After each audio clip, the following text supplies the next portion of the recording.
அகத்தியமே ஜெயம். ஜெகத்தியமே இங்கே வந்து இப்போ வந்து புதுசாக பழைய ஆட்களுக்கு வந்து தெரியும். இங்கே வந்து எல்லாம் 1-2 ஆளுக்கு புது ஆள் வந்துருச்சு. இங்கே வந்து பிரபஞ்ச சபை அப்படிங்கிறதுனால பிரபஞ்ச பணிக்குள்ளே இங்கே நடக்கும். பிரபஞ்சம்னா உங்களுக்கு தெரியுமில்ல, இங்கே உலகம் மட்டும் கிடையாது, இந்த பூமி உருண்டை மட்டும் கிடையாது, கோடான கோடி கோள்கள் இயல்பில் இருக்குது. சூட்சமத்தில் லோகங்கள் இருக்குது, கண்ணுக்கு தெரியாத லோகங்கள் இருக்குது. பாதாளத்தில் அப்படிலாம் சொல்லுதாங்கல்ல, அப்படி 27,000 கோடி லோகங்களை முருகப்பெருமான் இங்கேருந்து ஆட்சி பண்ணுறாரு. ரொம்ப பெரிய விஷயம் இங்கே நடந்துக்கிட்டு இருக்கு. அப்போ வந்து யுக மாற்றம்னா பூமியில் மட்டும் கிடையாது, ஒட்டுமொத்த பிரபஞ்சத்தில் யுகத்தை மாற்றக்கூடிய பணி இங்கிருந்து இறைவன் செய்கிறார். இதெல்லாம் சாத்தியமா அப்படின்னா சாத்தியம். அதான் சொல்கிறது, சித்தர்களை நம்புதோம், தேவர்களை நம்புதோம், கடவுளை நம்பினா அப்போ அவங்க சொல்லலை நம்ம நம்பித்தானே ஆகணும். அந்த நிகழ்வு அப்போ அங்கே நடந்துக்கிட்டு இருக்குது. அதை அகத்திய பெருமான் தலைமை ஏற்று சிவ நிலையோட அத்தனை கணங்களும் ஒன்றா சேர்ந்து அந்த பணியை ஆட்டிக்கிட்டு இருக்காங்க. அப்போ வந்து இங்கே அவதார சூட்சமாக நிகழ்ந்துருக்கு. அவதாரம்னா சிவம் அவதரித்த தலமாக இது சொல்லப்படுது. அப்போ தான் சிவமகா பெருநிலைன்னு சொல்லுதாங்கல்ல, அந்த நிலை. அதுக்கு அடுத்தபடியாக வந்து முருகப்பெருமான் வந்து சித்தர்களோட தலைமையில் ஆட்சியை தொடங்கக்கூடிய இடம். சித்தர்கள் ஆட்சி வருதுனாங்கல்ல, அது இந்த எல்லையில் இருந்தால் அது மலருது. அதுதான் இங்கே இந்த சபை சூட்சமத்தில் அமைக்கப்பட்டிருக்கு. இயல்பில் வந்து அங்கங்கே கிளை சபைகள் மூலம் இரு சபைகள் மூலம் பரவிக்கிட்டு இருக்கு. அப்போ எங்கே சித்த சபையோட சுவடுகள் படுதோ அங்கேயெல்லாம் வந்து அந்த அந்த மாற்று யுகம் போய் தர்ம யுகமாக மலருது. இப்போ இங்கனக்குள்ளெல்லாம் உங்களுக்குள்ள தர்ம சிந்தனை தானே இருக்கும். அந்த இடத்துல இவ்வளோ சொல்லிக்கிட்டே வரையில் மாற்று வேறு நிலைக்குள்ளெல்லாம் நீங்கள் போக மாட்டேங்க, அடுத்தவங்க எடுக்கணும்னு நினைக்க மாட்டேங்க, அடுத்தவங்க கொடுக்கணும்னு நினைக்க மாட்டேங்க. நல்லது செஞ்சால் நல்லது நடக்கும், கெட்டது செஞ்சால் கெட்டது நடக்கும் அப்படிங்கிற நம்பிக்கையில் நீங்கள் இதை மாதிரி உலகம் ஃபுல்லாக நம்ப வைக்கக்கூடிய பணியை எத்தனையோ ஞானிகள், யோகிகள், மகான்கள், அவதாரங்களெல்லாம் குறிப்பிட்டு சொல்லணும்னா ரொம்ப 4 சொல்லலாம். 63 நாயமார்கள் வளர்ந்து காட்டிட்டு போயிருக்காங்க. அது மாதிரி எல்லா விஷயங்களும் நடந்திருக்கு. ஆதி சங்கரர்லேருந்து எல்லாம் அந்த அறுபணி நடந்தே பணி செஞ்சுருக்காங்க. அகத்திய பெருமான் பணி செஞ்சது அவ்வளோ யுகமாக பணி செஞ்சுட்டு வராரு. இப்போ இந்த யுகத்தில் செஞ்சது நம்ம வந்து அகத்திய பெருமான் யுகமாகவே வந்து புண்ணியம் கெட்டு போயிடக்கூடாதுன்னா அருப்பாடு. அகத்திய பெருமான் புண்ணியவான்கள், தேவர்களும் புண்ணியம் செஞ்சவங்க, புண்ணியம் தான் செய்ய சொல்லுவாங்க எல்லாரும். அப்போ வந்து புண்ணியம் தான் நாட்டை ஆட்சி பண்ணணும், புண்ணியம் தான் இயங்கும். மாற்று சக்தி வந்தான்னா அதை குறைக்கப்படும். அப்போ மாற்று சக்தி இப்போ இந்த யுகத்தில் ரொம்ப வந்துடுச்சு. அதுதான் நம்ம சொல்லப்படாதமாக கலியுகம் அப்படின்னு சொல்லப்படாத பாரு அகத்தியர். அதனால தான் இங்கே எல்லா விஷயங்களும் இப்போ ரொம்ப தேவையில்லாத விஷயங்கள் நடக்க இல்லையா மீடியாக்களில் பார்க்க எல்லாம் அப்போ வந்து கெட்டு போச்சு. அதை சரி பண்ணக்கூடிய நிலையில் இந்த சபை அமைக்கப்பட்டிருக்கு. இப்போ உங்கள்கிட்ட சொல்லுது 1000 பேர்கிட்ட போய் சேர்ந்துடும். 1000 பேர், லட்சம் பேர், கோடி பல கோடியாக பெருகிற யுகம் மாறிடும்ல. இன்னைக்கு ஆரம்பித்து யுகத்தை மாற்றிக்கிட்டே இருக்காங்க. இன்னைக்குன்னா இந்த யுகத்தில் இந்த கிட்டத்தட்ட ஒரு 23 ஆண்டு காலத்துக்கு முன்னாடியே 30 ஆண்டு காலமோ சொல்கிறாங்க, ஏதோ ஒரு கணக்கு சொல்கிறாங்க சித்தர்கள். இந்த சபை இங்கே உருவாக்கப்பட்டதுலேருந்து யுகம் மாற்றத்துக்குண்டான அற்புத நிகழ்வுலாம் நடக்க ஆரம்பிச்சிருக்கு. அது அந்த கணக்குள்ளேலாம் போகக்கூடாது, ஏன்னா அது இறைவனுக்கு தெரியும் அந்த கணக்கு. மொத்தத்தில் இந்த சபை அந்த பணியை செய்யுது. அப்போ வந்து அதுக்கு ஆற்றலை கொடுக்கணும்னு தான் அந்த சிஸ்டனுக்கு வந்து எல்லா தேவர்கள் சித்தர்களோட ஆற்றலை வந்து பரிசாக கொடுத்துருக்காங்க. அகத்திய ரத்தப்படி ஆளை வந்து ஆட்டானா போட்டுருக்காங்க. உங்களை மாதிரி வர்றவங்கெல்லாம் வந்து புண்ணியம் செஞ்சவங்க வந்து வாங்கி செஞ்சுக்கிறவங்க. அப்போ நீங்கள் இந்த தரிசனத்தை பார்த்து எப்படி நீங்கள் எப்படி கெட்டு செய்வீங்களா? செய்யவே மாட்டேங்க. விஷயங்கள் மூலமாக எப்போ நடக்கும். அப்போ வந்து இங்கே அதுதான் சொல்ல வரேன். இது மட்டும் நம்ம பூலோகத்தில் மட்டும் இல்லாமல் எல்லா லோகத்துலையும் சூட்சமத்தில் அகத்திய பெருமான் காப்பாற்றணும் அப்படின்னு சொல்லி உயர் சூட்சமாக அந்த சபையில் நடந்துருக்காங்கன்னா அது பிரபஞ்ச சபை. பிரபஞ்சத்துக்கே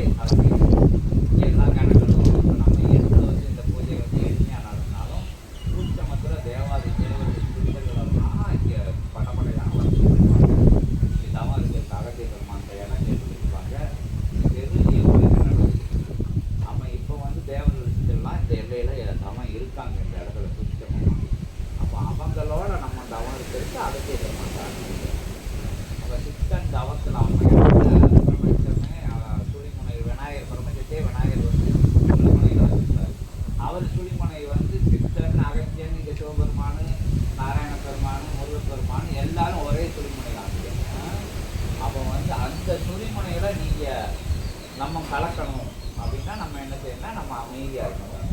நமக்கு நான்கிற விஷயத்த மறக்கணும். நம்மளோட இந்திய நிலைகள்லாம் மறந்து இருக்கிறதான் தவம். இது கருணாகதியோடு இருக்கணும் தவம் இருக்குது. எந்த நேரத்தில் அகத்தியமான இவ்வளோ கோடி ஜனங்கள் இங்கே உட்காந்து தவம் இருக்கிறதுனால அகத்தியமான அனுமதி முறைப்படி அனுமதி கேட்கணும். சபைக்குன்னு ஒரு மரியாதை இருக்குது. அதுக்குன்னு ஒரு தலைவர் இருக்காரு. அவர் அகத்தியமான அவர்கிட்ட வந்து அவர்தான் வழி நடத்திக்கிட்டு இருக்காரு சபையை.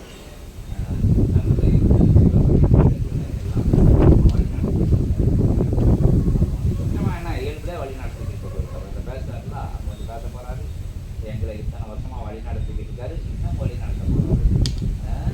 இப்படி சீடர்களுக்கு உள்ள இருந்து உங்களுக்குள்ள இருந்து அது சூட்சமாக இறைச்சூட்டம் உங்களுக்குள்ள அப்படி பரவிடும். அதுக்காக இங்கே உள்ள ஆற்றல்கள் உங்களுக்குள்ள அப்படி ஆட்கள்.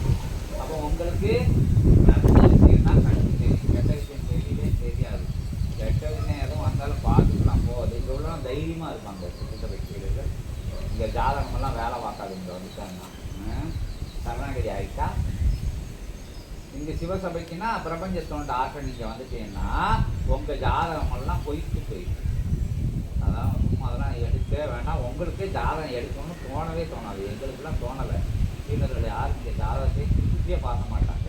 அதுக்குண்டான விஷயங்கள்லாம் பிறகு சொல்லுவோம். 30 அடி தூரம் போயிடுமாங்க கிரகங்கள். பஞ்சபூதங்கள் கட்டுப்பட்டு நிற்கி இவ்வளோ விஷயங்கள் நடக்கிற இடத்துல எத்தனை கோடி கணங்கள் வந்து தவம் இருக்கும். அப்போ அவங்களுக்கு கூட தவம் இருக்கிறதுக்கு நம்ம அகத்தியத்தை முறைப்படி அனுமதிக்காது. இப்போ எனக்குன்னா சொல்லலாம், என்ன சொல்ல நேரத்தில் உட்கார சொல்லுவார் அகத்திய பெருமான். இருந்தாலும் இங்கே எதுனாலும் சூடி தான் வழிகாட்டும். எனக்கு வழிகாட்டவே சூடி. அப்போ வந்து நான் சூடி சொன்னால் தான் நான் கேட்கணும். உங்களை நான் வழிகாட்டினாலும் எனக்கு நல்லது கெட்டது சொல்லக்கூடிய அகத்திய பெருமான் சூடி சொல்லுவாங்க. மாசானம் அதனால் அவர் தான் அதான் நீங்கள் எனக்கு செஞ்ச மரியாதையெல்லாம் நான் அகத்திய திருவடியில் சமர்ப்பணம் பண்ணிட்டேன்.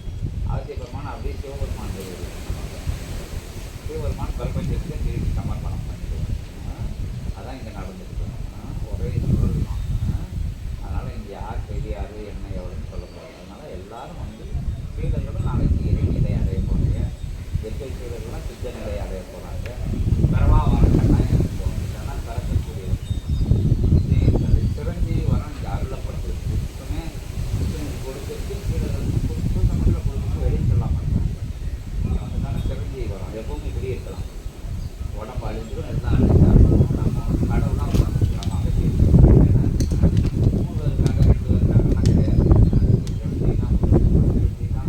சிவபெருமான் சிரஞ்சீவினா எல்லாம் இருக்காங்க. எல்லாம் உயிரோடு இருக்காங்க. எல்லாம் கண்ணுக்கு தெரிய மாட்டாங்க. அதுக்கு உண்டான தகுதிகள் வரும்போது கண்ணுக்கு தெரிவாங்க.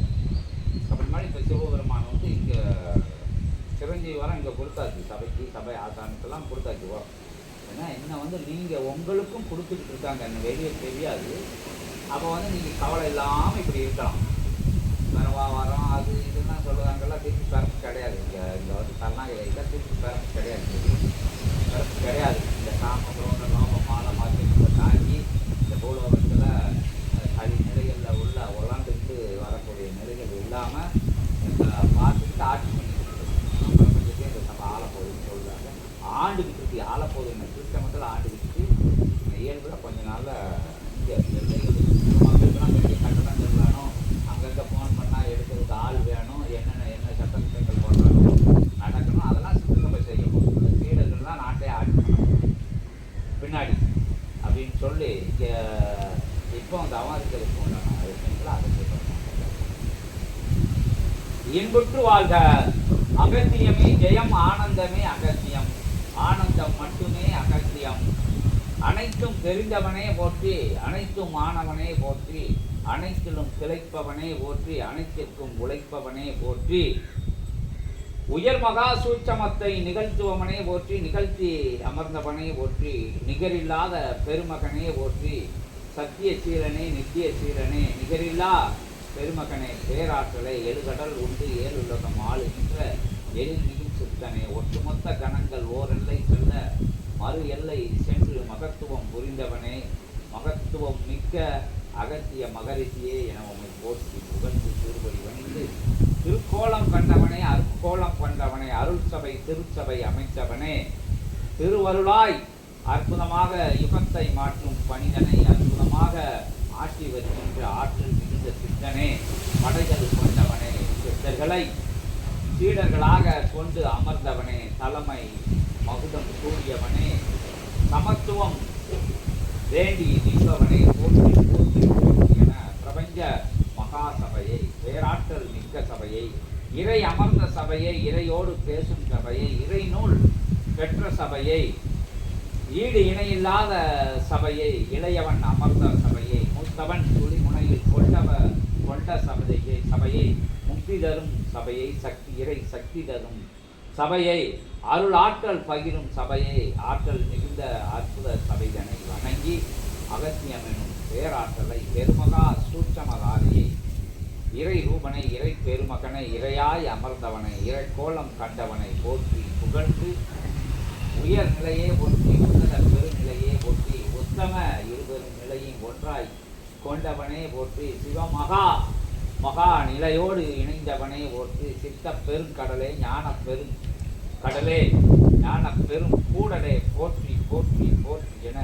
ஒட்டுமொத்த கணங்களை எல்லாம் ஒரு லிங்கமாக பெற்றவனே போற்றி போற்றி போற்றி என அகத்தியத்தை அற்புத நாளிலே பூர்ண அற்புதமாக அத்தகைய நிலை கொண்ட உயர் குருவிற்கு, உன்னதமான குருவிற்கு, உத்தம குருவிற்கு இகலோகத்தில் இந்த நாளை அற்புதமாக அத்தகைய நன்றி கடன் பெற்ற நாளாக, நல் வணங்கி நிற்கும் நாளாக, அற்புதமாக வேண்டி நிற்கின்ற யாவருக்கும் அனுக்கிரகம் கொடுத்து அமர்ந்தவனே போற்றி போற்றி என போற்றி திருவடி வணிந்து திருத்தால் பணிந்து அற்புதமான நாளிலே, முழுமதி திருநாளிலே, உயர் இறை நாளிலே உன்னத இறைக்கு பூஜை நிகழ்த்தி ஆனந்த கோலம் கண்டு, அற்புத கோலம் கண்டு, அனுக்கிரக நிலையிலே அருளி அமர்ந்திருக்கின்ற அகத்தியமே வந்து பொற்சபையில் பொன்னம்பல சிவசபையில், அகத்திய மகாசபையில், ஜெகத்திய பெருமகா சபைதனிலே ஜெகத்தியத்தை ஆளுகின்ற அகத்தியமே வந்து நல்லாசி அருளி நற்கருணை வணங்க அற்புதமாக அனுமதியுடன் அனுக்கிரக ஆசிதனை அமர்தவும் எல்லைகளை வகுத்து வரமருள அகத்தியத்தை வேண்டி நிற்கிறோம். அகத்தியமே, ஜெகத்தியமே, பிரபஞ்சமே போற்றி. ஓம் அகதீஷாய நமக, ஜெகதீஷாய நமோ நமக. என் நாவில் வந்துதித்த சிவமே, தென்னாடில் என்னை அமர் நிலை கொண்டால் தவம் கண்டு உள் அறுக்க, உள்தவம் கண்ட எமக்குள் ஒரு நிலையாய் தவம் கண்டவனுக்குள் சிவமகா பெருநிலை வழங்கிய சிவமே, உன் திருவடி தொட்டு வணங்கி அகத்தியன் மொத்தமன். ஓம் அகதீஷாய நமக. ஏற்றம் நிறைவுண்டு இரக்கம் குறைவுண்டு, ஏற்றம் நிறைவுண்டு இரக்கம் குறைவுண்டு, இரக்கம் உயர்கின்ற பொழுது ஏற்றம் பெரும் என்னும் அருள்ஞான சரணாகதி தத்துவத்தின் அடிப்படையில் உருவான பிரபஞ்ச மகாசபையினுடைய நிலை கொண்ட ஆசானின் நமதருள் ஆற்றல் நிலையது உயர்ந்து நிற்கும் அருள் முழுமதி பெருநன்னாளில் கண்ட நிலைக்குள் அகத்திய ஞாம் மகிழ் நிலை கொண்டு அமர்ந்திருக்கையில் தவநிலைக்கு அனுமதி கோரி நிற்கும் சித்தனே, உன் தவத்திற்குள் தவம் காண சீடர்கள் யாவருக்கும் இன்னொரு நாள் முழுமதி பெருநாளில் இத்தடை நீக்கி ஆணை முகனிலிருந்து 12 அடி தொலைவில் இருந்து யாவரும் வரிசையாய் காவி நிற உடை உடுத்திய உன் முதன்மை சீடர்கள் முதலமர் நிலை கொண்டு எதிரும் புதிருமாய் அற்புத நிலை கொண்டு கொடிமரம் வரை தவம் இருக்க அகத்திய ஞாம் நல்ல ஆட்சிகள் வழங்கி மகிழ்ந்து அமர்கின்றோம். ஓம் அகதீஷாய நமக. அகத்தியமே போற்றி, ஜெகத்தியமே ஒற்றி. சீடர்கள்லாம் அங்கேருந்து இருந்துக்கலாம், நனில் எங்கே உட்கார முடியுதோ உட்காந்து காப்பாற்று, கடம்பா காப்பாற்று, முருகா காப்பாற்று, சிவனை காப்பாற்று, நாராயணா காப்பாற்றலாம் சொல்லக்கூடாது. கம்முன்னு இருந்தால் தான் நீங்கள் நினைக்கிற ஆற்றல் உங்களுக்கு வரும். நீங்கள் அப்படி இது பண்ணிக்கிட்டு வைப்ரேஷன் ஆகிக்கிட்டு இருந்தீங்கன்னா பிரபஞ்சம் உங்களோட அடாப்ட் ஆகாது, கனெக்ஷன் ஆகாது. ஏன்னா அதனால் டைட்டாக அப்படி மிஷின் ஆடாமல் இருக்கிறது நட்டை நல்லா டைட்டாக வச்சுருக்காங்கல்ல, அது மாதிரி வெளிக்குள்ளேயே வரக்கூடாது. காது, கண், மூக்கு எந்த நிலைகளுக்குள்ளே போகாமல் பேசாத சலனம் இல்லாமல் ஓம் அகதீஷாய நமக, சிவமகாவாலயத்தாய நமக அப்படிங்கிற நாம மட்டும் உள்ள ஒளி. அதை கூட மறக்கனாலும் மறந்துடலாம், கண்ணை மறக்கல அந்த நாம மறந்தாலும் ஒன்றும் உள்ளுக்குள்ளே ஒழிஞ்சிட்டு தான் இருக்கும். அப்படி ஒழிஞ்சிட்டு பேசாத சூழிமனையை பார்க்கணும். பார்க்கையில் உங்களுக்குள்ள காட்சி கிடைச்சாலும் சரி கிடைச்சாட்டாலும் சரி வேண்டுதல் வச்சுக்கலாம், பிரபஞ்சம் கேட்கும். இணையில அகத்தியரோட இணையலாம், சிவபெருமானோட இணையலாம், பிரபஞ்சத்தோட இணையலாம். அப்போ உங்களோட ப்ராசஸ்லாம் அவங்க பார்த்துக்கிடுவாங்க, நீங்களாம் சொல்ல வேண்டாம். நம்ம ஒரு கம்ப்யூட்டர் ஒரு பட்டன் எடுத்தோம்னா எவ்வளோ விஷயங்கள் வருது, அது மாதிரி உங்கள் பயோடாட்டா ஃபுல்லாக அவங்க எடுத்துருவாங்க. அது அமைதியாக இருக்கும். இல்லாட்டி உங்கள் பயோடாட்டா அவங்க எடுக்க முடியாது, ஒன்றும் செய்ய முடியாது. நம்மளுக்கு தெரியும், ஒரு ப்ராசஸும் பண்ண முடியாது. ஏன்னா உங்களுக்குள்ளே போய் தான் உங்கள் வினைய நம்ம வினைய எல்லா விஷயங்களையும் நமக்கு நல்ல உயர்வு கொடுக்குறதுனா நமக்குள்ளே தான் போய் தான் நிகழ்த்த முடியும். வெளியிலேருந்தே கழுவி விட்டால் எத்தனை நாளைக்கு உள்ளே கழுதாமல் வெளியில் கழுவி என்ன பண்ண முடியும்? பார்க்கணும், உள்ளுக்குள்ளே போகணும். உள்ளுக்குள்ளே போனால் நம்ம இடம் கொடுக்கணும். நம்ம இடம் கொடுக்கணும்னா நம்ம தரணாட்சி ஒரே மனநிலை இருக்கும். அதெல்லாம் தவம். சும்மா இருக்காதான் தவம். ஏன்னா முனிவர்கள்லாம் இருப்பாங்க, இங்கே சாவி போட கட்டினா அவங்களாம் தவம் இருக்குது தெரியுமா? கிடையாது. யாருக்கும் எதுவும் தெரியாது. சும்மா உட்காந்துட்டு அதுக்கு தான் நம்ம என்னால் தவம் செய்யும். முதல் இடத்துல வைக்கணும் சபை. இன்னைக்கு என்ன முதல் இடத்துல வைக்கணும். இன்னைக்கு நாளைக்கு இருக்கிறது தவறுலாம் சொல்ல வேண்டாம். எல்லாம் ஒன்று தான். நீங்கள் கோடிக்கணக்கான இறைவனோட நாமங்கள் இருக்குது. அதெல்லாம் சொன்னால் நம்ம சொல்லிக்கிட்டே அழுத்திடுவோம். ஓ மகதீசாய நமக்கு ஒரே நாம வாழைச்சின நாமன்னா வாழை சித்தனை ஓரணும் ஃபுல்லாக தெரிய வைக்கணும். ஜனங்கள் எல்லாம் பறைச்சாங்க. அதுக்காண்டி வாழை சித்தனோட நாமம் உங்களுக்கு 2 நாமம் அவங்களுக்கு வந்து நீங்கள் அகத்தியசாய நமக்கு சொல்கிறாங்க. இல்லாட்டி சில நேரம் நீங்கள் புதுசாக தவத்தில் உட்காரனால உங்கள் மண் எண்ணமெல்லாம் அலைவாய்ந்தது. அந்த அகத்தியரோட நாமம் எங்களுக்கு 3 ரவுண்ட் அடிக்கணும். எல்லாரும் 3 ரவுண்ட் அடிச்சு சரி சரணாகதி 4 பேர்த்த சொல்லுவாங்க அப்படின்னு கணக்கு எடுக்க ஆரம்பிச்சுவாங்க. அதான் இந்த தவம். கடவுளுக்கு நேரம் அப்படி கேட்கும். காலையிலே போட்டுட்டிய, நீங்கள் வந்த உடனே போகமாட்டா போட்டியே போட்டுட்டிய, அடுத்து அங்கே போட்டுட்டிய, இதுக்கு இருக்கிற இங்கே போட்டுட்டிய அப்படின்னு உங்களை பயோடாட்லாம் எடுத்துருவாங்க. இன்னும் ஆழ்ந்து உங்களை தான் இந்த தவம்.